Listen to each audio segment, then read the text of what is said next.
Olá, bem-vindos a mais uma conversa nossa. Hoje a gente vai mergulhar em alguns trechos do livro Ramatiz o Sublime Peregrino. É uma obra psicografada pelo Hercílio Mais, né? E a ideia aqui não é recontar a história de Jesus do começo ao fim, mas sim investigar pontos bem específicos da vida e da natureza dele, sabe? Tudo pela perspectiva desse Ramatiz, que seria um filósofo egípcio daquela época. A gente quer tentar ir um pouco além dos dogmas das tradições. Exatamente. O livro tenta responder umas perguntas bem instigantes, né? Sobre os chamados milagres, por exemplo, ou os motivos reais da crucificação. E também essa questão do corpo de Jesus. Era um corpo físico normal como o nosso, ou era algo diferente, meio fluídico? A abordagem é bem espiritual, assim, e busca um entendimento fora das crenças mais estabelecidas, o que pode até desafiar algumas visões, né? Legal. Então vamos começar por aí, por essa questão do corpo. Parece que é um ponto-chave no livro, certo? Qual a visão do Ramatiz sobre isso? Sim, é fundamental. O Ramatiz, ele bate muito na tecla de que Jesus teve um corpo de carne e osso, sabe? Sentia fome e sede, cansaço, tudo. Ele rejeita completamente aquela ideia de um corpo fluídico que aparece em outras linhas espiritualistas. Um corpo que seria menos denso, quase etéreo, sabe? Que não sofreria tanto. Hum, Para o Ramatiz, insistir nessa fisicalidade toda é importante para mostrar o tamanho do sacrifício de Jesus, entende? E a conexão dele com o sofrimento humano. Deixa o exemplo dele mais próximo. essa tensão, né, entre a energia espiritual imensa dele e as limitações do corpo físico era tão forte que o livro diz que podia causar fenômenos como a hematidrose, aquele suor de sangue. Nossa! E essa ideia de um Jesus tão humano vai contra aquela outra visão de que ele talvez nem tenha existido, que seria só um mito, né? O livro também fala disso. Com certeza, o Ramatiz contesta essa ideia do mito. Ele usa como argumento a expansão super rápida do cristianismo lá no início, sabe? E também os relatos de historiadores romanos, como Plínio, Tácito, que escreveram sobre os primeiros cristãos. Isso indicaria uma figura histórica real, né?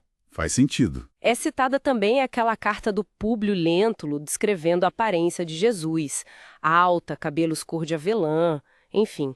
Mas a autenticidade dessa carta é bem discutível, né? Sim, sim, mas o ponto central para Ramatiz é a força da mensagem que Jesus viveu, o impacto que ela teve e ainda tem.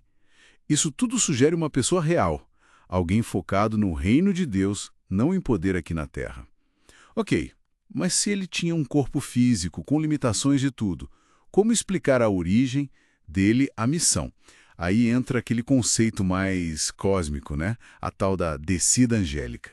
Isso, exatamente. É fascinante essa parte. Ramatiz descreve a encarnação não como algo simples. Foi um processo, assim, extremamente complexo. E sacrificial, ele chama de autorredução vibratória. Imagina só, um espírito de luz imensa tendo que se conter, se diminuir para caber num corpo humano. Difícil até de imaginar. Pois é, segundo a fonte, isso foi planejado durante séculos por uma tal engenharia sideral, um planejamento cósmico mesmo. Um espírito angélico precisaria, de propósito, diminuir sua vibração, passar por estágios, veículos intermediários, para conseguir habitar a matéria densa. E para Ramatiz, essa descida, esse esforço todo, essa foi a verdadeira paixão de Jesus. Um sofrimento talvez muito maior que o da cruz. Nossa. E essa vinda teria sido, tipo, calculada no tempo? Teria um momento certo para acontecer? Segundo o livro, sim. O nascimento teria acontecido num momento astrológico bem preciso. Signo de Peixes, uma conjunção planetária específica com Saturno, Júpiter e Marte.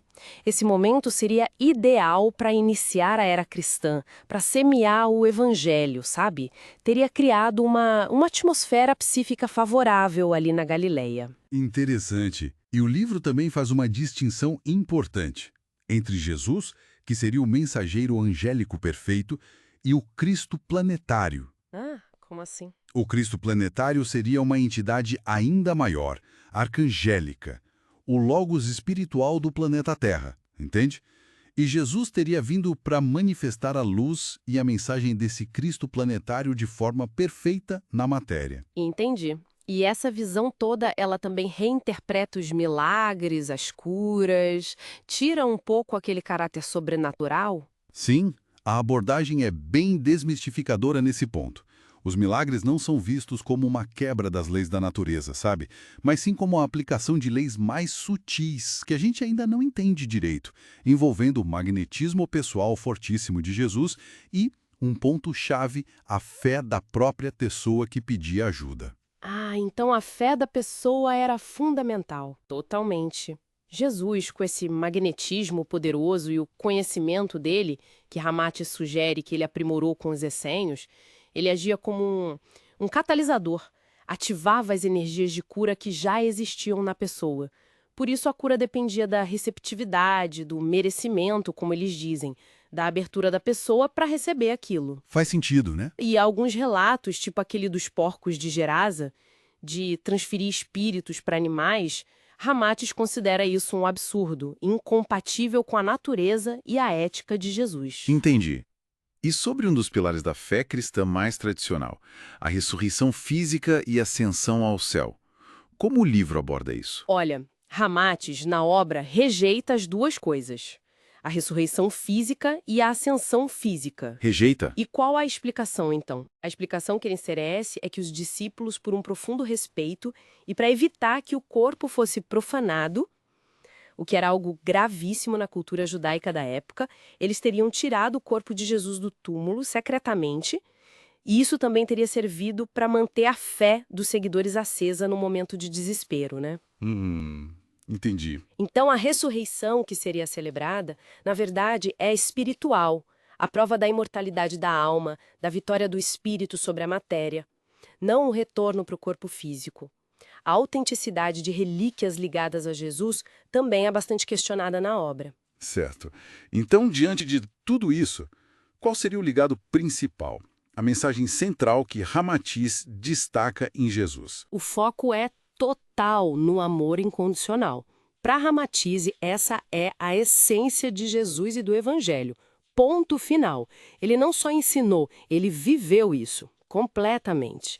Dedicou a vida aos mais simples, aos que sofriam, aos que eram deixados de lado pela sociedade. A prática do amor, né? Exato. As parábolas dele, tão simples, tiradas da natureza, a compaixão dele, o sacrifício final, tudo aponta para o amor como caminho. O caminho para a evolução espiritual. Mesmo que os textos dos evangelhos tenham sido alterados com o tempo, como Ramatiz sugere, essa mensagem essencial de amor ainda brilha ali. E a ligação com os essênios que você mencionou, o livro reforça isso. Sim, bastante.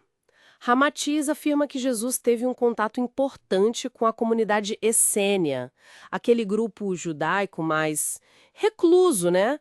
Focado em vida comunitária, estudos espirituais, práticas mais ascéticas.